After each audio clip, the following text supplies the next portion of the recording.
You asked, how to divide 5605 by 5 using the long division method. 5 divided by 5 equals 1. 1 times 5 equals 5. 5 minus 5 equals 0. Bring down 6, making 6.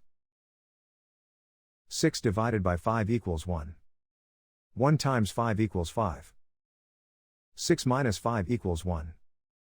Bring down 0, making 10. 10 divided by 5 equals 2. 2 times 5 equals 10. 10 minus 10 equals 0. Bring down 5, making 5.